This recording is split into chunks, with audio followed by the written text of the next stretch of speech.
Welcome to the Food Security Series, Growing and Preserving Herbs.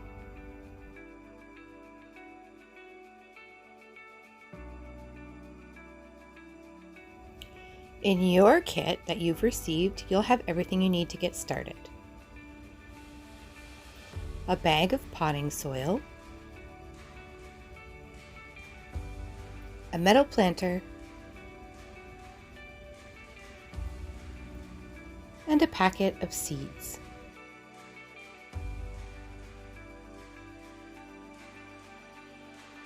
The kits have different seeds, but in this kit we have parsley,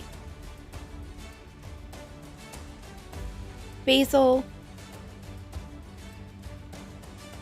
and cilantro. We will not be going over planting the seeds in this video, but you just need to put your soil into the planter. Take your seeds out and put 3 little holes. Put your seeds inside, cover them up, water them well, and put them on a sunny windowsill. Harvesting herbs, the prep work. This is my herb planter from the summer. You can see it's not looking so great. I had harvested herbs in the fall and then left them on the screened-in back porch to regrow in the spring, but some of the growth has returned, so I'm going to cut them and get them ready to use. There's quite a bit of parsley here and a little bit of basil, so we're going to harvest those and preserve them for use.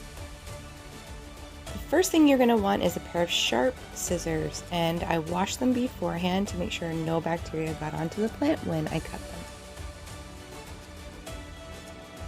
I'm going to snip them here at the base and pull them off.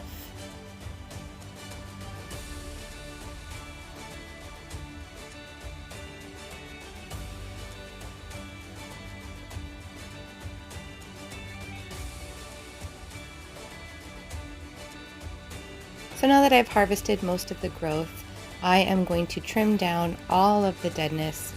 There we go. I've watered it well, and hopefully it will return in the spring.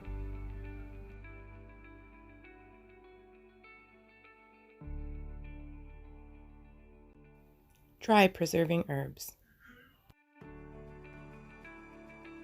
So here is all the herbs I managed to harvest from my planter.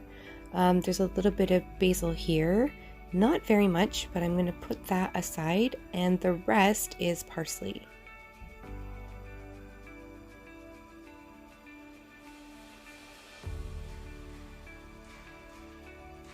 You can see on the parsley up the top here, it had flowered a little bit, which is normally you don't want that to happen. You want to snip it before it flowers so that it concentrates on growing more leaves. But because it was left out in the back porch for the fall, it had gone to flower, but I'm still going to use the leaves. So I'm going to get that together, and I'm going to cut all of the long stalk stems off. I'm just going to keep like the small sprigs with the leaves on it.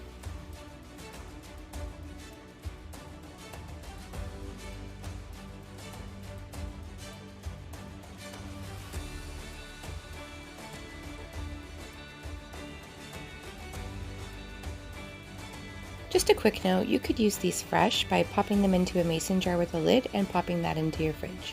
It'll last about 1 to 2 weeks, and you can use them every time you cook. But if you want to preserve them, here's the way we do it. So the first method for dry preservation is baking them. I'm not going to show you that part, but it's actually really simple. You're going to spread these leaves out on a baking tray. We pop that into the oven at 180 degrees for 2 hours, 2 to 4 hours, and check to see if they're dry. You'll know they're dry because they'll crumble when you rub them. The second method is bundle drying. So I have this little pile of parsley here and some string. I crochet, so I always have bits of string laying around, but you could use twine or kitchen string, yarn, whatever you've got. I'm going to snip a piece of this off so that I can tie it into a nice neat bundle. I'm going to separate a few because I want to save some for wet preservation as well. So you get all the stalks together, nice tight little bundle, and then use the string to tie it into a knot or bow, however you wish. There we go. And then you hang that in your window, and over a couple of weeks it will air dry out and will become very brittle, and then you can crumble it. Now let's move on to wet preserving. Method 1, water. So what you'll need is a regular old ice cube tray. Doesn't matter what kind, whatever you've got around.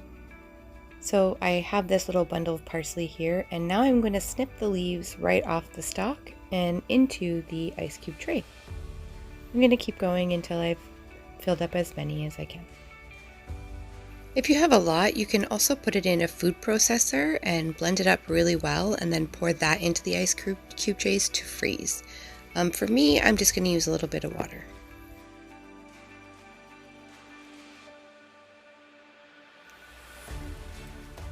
So now, as you can see, I have some of the herb leaves in the ice cube tray, and I'm going to add a little bit of water. I don't fill it all the way up because I don't want too much water when I melt them down to use them. And I just fill them up about halfway.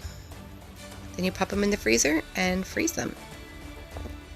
When they're completely frozen, I like to pop them all out and toss them into a Ziploc bag, and then I use them when I'm cooking.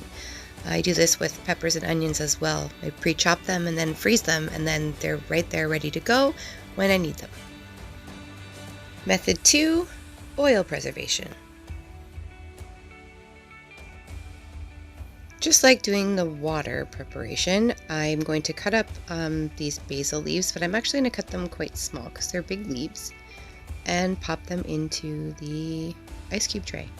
Now instead of water though, I'm going to use extra virgin olive oil. So I'm going to fill them up about halfway like I did with the water, and then I'll pop those into the freezer as well to freeze. Just mix it up a little bit. There we go. Now, what's great about these is you can also put them in a Ziploc container and use them when you need them. But when you're cooking stews and soups, you might want the oil-based herbs rather than a water-based herb because you don't want to add too much water to your cooking. This water base would be good for stir fries and anything you're making in the frying pan, and then the oil ones would be good for soups and stews and sauces. It's just a nicer way to use the herbs without diluting your cooking. You can also make infused oil or herb-infused butter to preserve your herbs. There's lots of different ways to do it. Thank you for joining us for the Food Security Series, Growing and Preserving Herbs.